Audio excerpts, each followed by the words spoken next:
I don't know if January is just moving too slow, or am I just reading too fast? I've finished Small Spaces by Catherine Arden, and have just recently finished Salamanca by Dean Francis Alfaro. Both of these books I have thoroughly enjoyed, so yes, January is going fantastic so far. We've got middle grade horror and literary/speculative fiction. And now we're moving on to fantasy. My third book for the month of January, Dark and Deepest Red by Anna Marie Mclemore.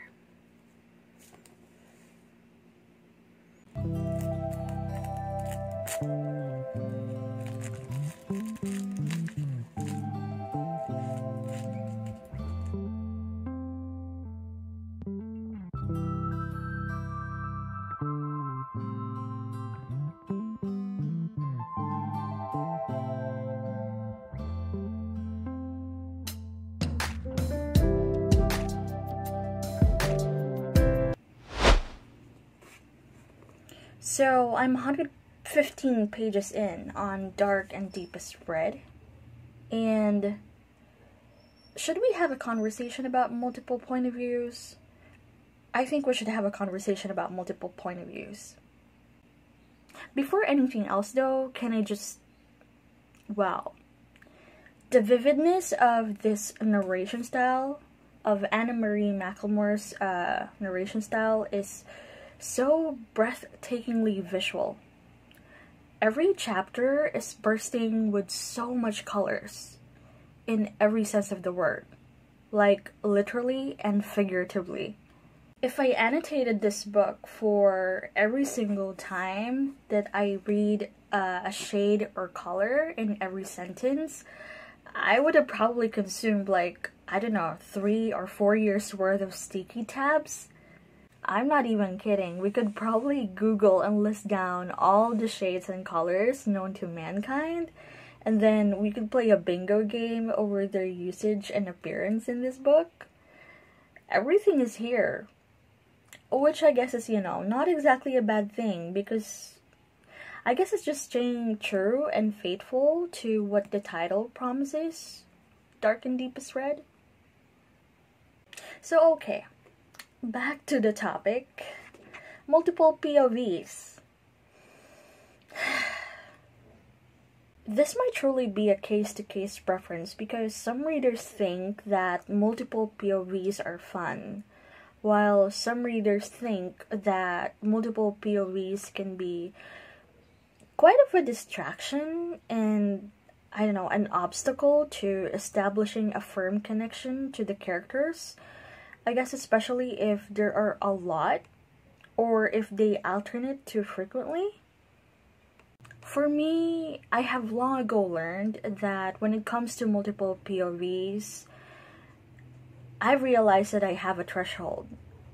I love multiple POVs, but only when it's being used to either, number one, the most obvious reason, which is to show different perspectives, and to set the characters apart, to tell you what makes them different.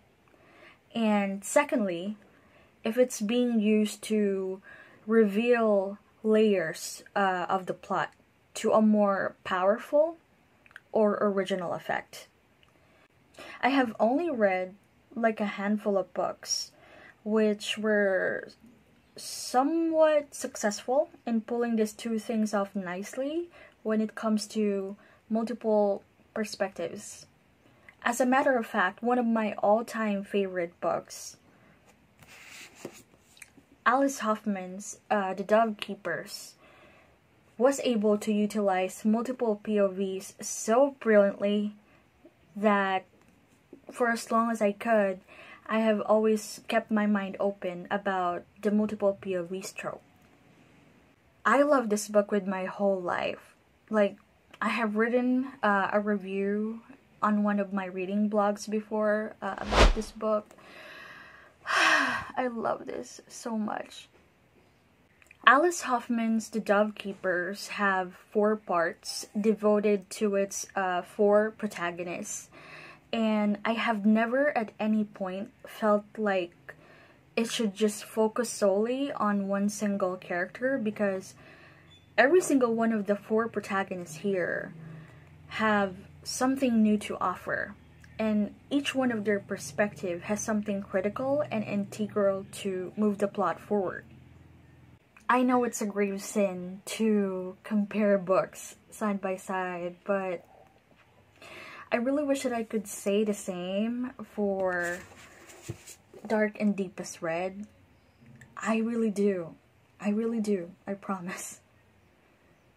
But so far, what I'm feeling right now, to be completely honest, there were a lot of moments when I think that maybe we should just focus on the 1815 Strasbourg timeline. It's ironic because the most powerful scene so far, as of the 115 pages that I have read of this book, is actually a scene in the present timeline. The one where Rosella overheard what her abuela said to a complaining customer. But other than that extraordinary scene, I really don't think it matches the 1815 Strasbourg timeline in terms of being compelling. Which is, you know, another ironic thing, because a lot of times I feel like the 2 timelines and the 3 POVs are all somewhat identical. And yet, one timeline feels like I'm reading historical fiction, while the other timeline feels like I'm reading contemporary YA. Which I know is the main point of having a past and present timeline. I know that. I get it, sure. But somehow, this really feels, I don't know, redundant? Like I'm reading the same exact story, but in 2 different methods or approach. So just circling back to what I've been saying about my threshold for multiple POVs. Do the multiple perspectives in this book serve the purpose of drawing the distinction between the characters and what makes them unique or special? Rosella, Lala, and Emile are all beautiful characters. No question about that. But there were really so many moments that I almost couldn't tell them apart. They feel, I don't know, somewhat identical, that I wonder sometimes, what's the point? And number 2, do the multiple perspectives reveal layers in order to move the plot forward? It's probably too early to make this judgment. I'm only 115 pages in anyways. But what I'm just feeling right now is they will probably intersect at some point. I really wish they would. I mean, they have to. Because I feel like right now, that's the only way that you can really justify 2 timelines running on a very shared and singular chain of events. I still have a long way to go, so many more pages to go before I complete reading this book. I just really wish that my issues with the pacing and the multiple POVs wouldn't squander away the gorgeousness of the storytelling, because the sentences are just so pretty, so stunning, and mesmerizing that I can't help but wish for it to end really nicely. Let's hope it does.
know that by default I look like a mess every day of my life, but wow.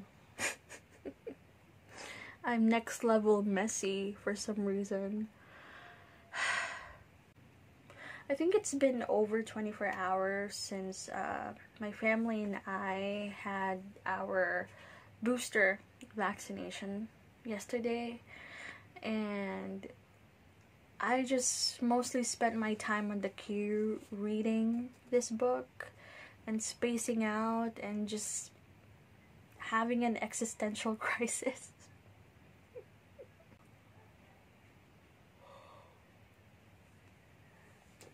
I still feel really woozy right now, so all over the place and so sleepy. I'm really still not 100% as of this time, but you know, I was able to read a good number of pages. I'm now on page 233 of Dark and Deepest Red, so that's great. Yep, that's right, 233 pages in, so why don't we talk about slow burn? See, here's the thing about slow burn. If done poorly, it's so easy to confuse it with terrible pacing of the plot, right? There's a very thin line between the two things. However, if it's done really well, then it would inevitably show that the delay or the prolonged withholding of something has a purpose. And I'm not gonna lie, there were a few moments in this book when I felt like the build-up is taking longer than it needs to.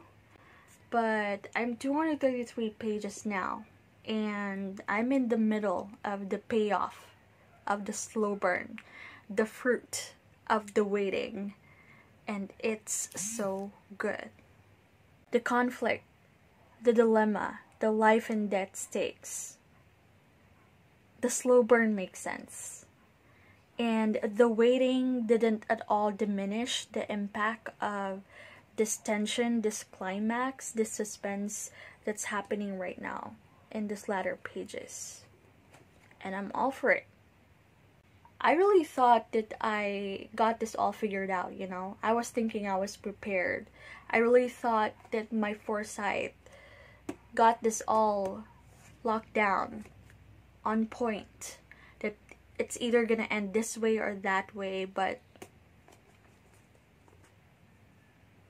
I really thought all that waiting would cushion the blow when it finally comes.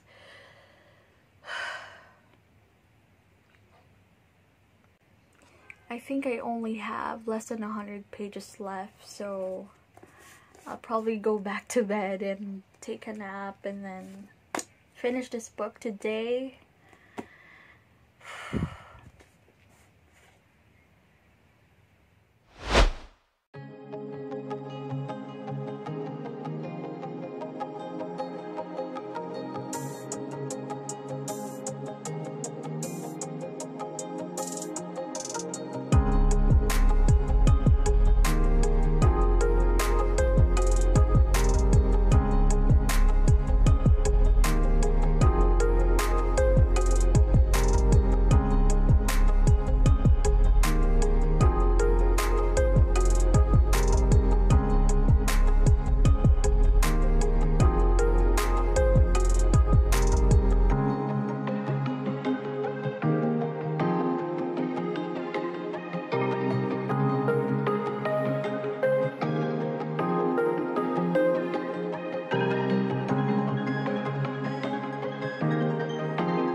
So I'm feeling so much better now.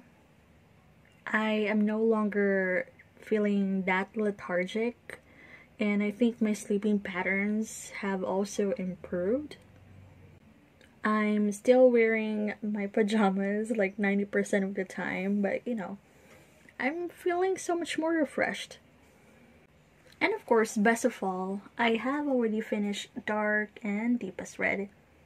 I guess my number one takeaway from this book is how a powerful and strong ending can be such an effective redemption tool, no matter how many complaints I have on the beginning and middle parts of a story.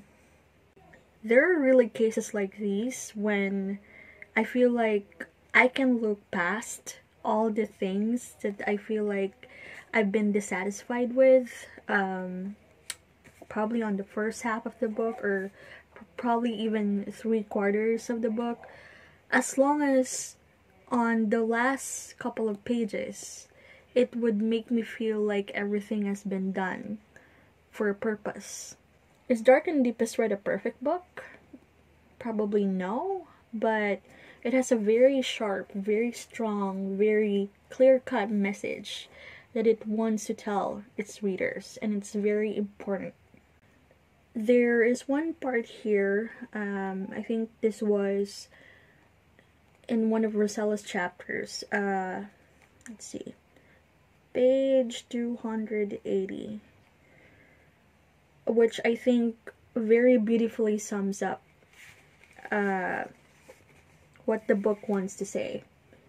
My story was not a fairy tale of a cruel-hearted girl whose shoes danced her to death, or a kind-hearted one who threw her red shoes into the river.